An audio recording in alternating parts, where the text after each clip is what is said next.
হলিউডের যে সমস্ত ডিরেক্টররা ভূতুড়ে সিনেমা বানান না, তারা যদি জানতে পারেন ডায়মন্ড হারবারে 14ই ডিসেম্বর থেকে ডায়মন্ড উৎসব শুরু হয়েছে, তাহলে কিন্তু কোনো না কোনো সিনেমার শুটিং এখানেই করে যেতেন।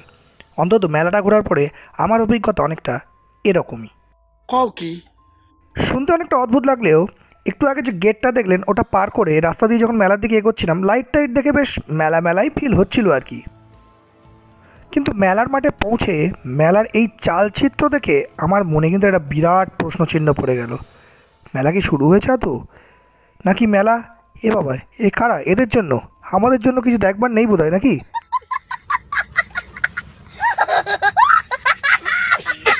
যাই হোক, তারপর মেলার সাংস্কৃতিক মঞ্চে কিছু অনুষ্ঠান হচ্ছে দেখে একটু ভরসা হলো, মেলায় ঢুকেই পড়লাম। এরপর সেই সব ভুতুরে দৃশ্য আমার চোখে আসতে লাগলো, যে সমস্ত ভুতুরে দৃশ্যগুলো দেখিয়ে আমাদেরকে সিনেমায় ভয় দেখানো হয়। চারদিকটা ফাঁকা, আর এই সাইকেলগুলো আস্তে আস্তে ঘুরছে। এই ব্রেক ডান্স দেখে আমি মনে মনে ভাবলাম, যে চালায় তাকে ম্যানেজ করে একটু বিনা পয়সায় চড়ে নেবো, কিন্তু বিশ্বাস করুন সেই লোকটাকেও খুঁজে পাইনি।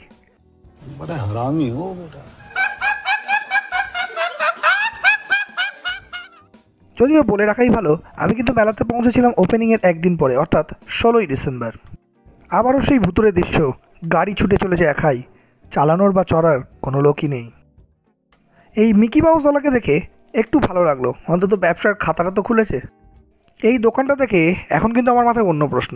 এই টিভিটা দেখছেন, এই টিভি না আপনি কোনো দিন জিততে পারবেন, যদিও যেতেন আপনি কোনো দিনই ঘরে নিয়ে যাওয়ার চিন্তা করবেন না। অথচ ওরা এমনভাবে বোর্ডটা সাজায়, ওই টিভির নাম্বার আপনার কোনো দিনই আসবে না, কোনো দিনই আসবে না।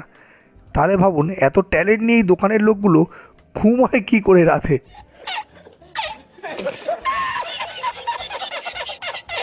জীবনে প্রথম একটি ড্রাগন দেখলাম, যে না নড়ে না চড়ে, সামনে পিছন কোনো দিক দিয়ে আগুন না ছাড়ে। ও বাবা, কি কাব্য মারা কথা রে বাবা। যাই হোক, পুরো মেলাটাকে ডায়মন্ড উৎসব না বলা গেলেও এইটুকু জায়গার পরিবেশ থেকে অন্তত একটা উৎসব বলা চলে। অন্তত আপনারা দেখে তাই বুঝতে পারছেন আশা করি। এই অংশ জাস্ট একটু দেখে নিন যে এই ডায়মন্ড উৎসবকে একটা সম্পূর্ণ মেলা কেন আমি বলতে পারছি না। আশা করি ব্যাপারটা বুঝতে পারবেন। ফাস্টফুডের দোকানটিকে দেখে আমার কোনো মতেই নির্ভরযোগ্য মনে হয়নি, তাই ওদিকে আর হাত বাড়ালাম না। অনেকে বলে তাদের নাকি এই পেঁচানো আলু ভাজা খেতে দারুণ লাগে, কিন্তু আমার কোনো মতেই ভালো লাগে না, তাই আমি খাইনি। জাস্ট আপনাদের মজা দেওয়ার জন্য ভিডিওটা বানিয়েছি।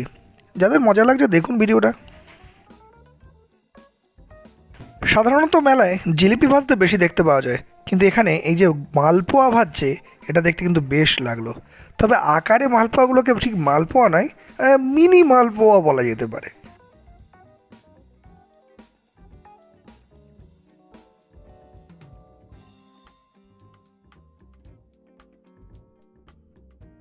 এরপর দেখলাম গরম গরম মালপোয়া নামছে, তাই আর লোভ সামলাতে পারলাম না, কিনে নিলাম অল্প করে।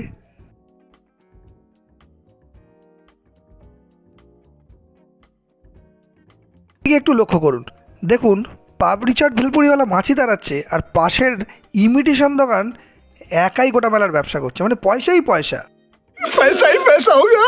মেলা থেকে বেরিয়ে এই ব্রিজ ধরে বাড়ির পথে রওনা দিলাম। বিশ্বাস করুন, মেলার সৌন্দর্যতা থেকে এই ব্রিজের আলোর সৌন্দর্যতা ছিল অনেক বেশি মনোমুগ্ধকর।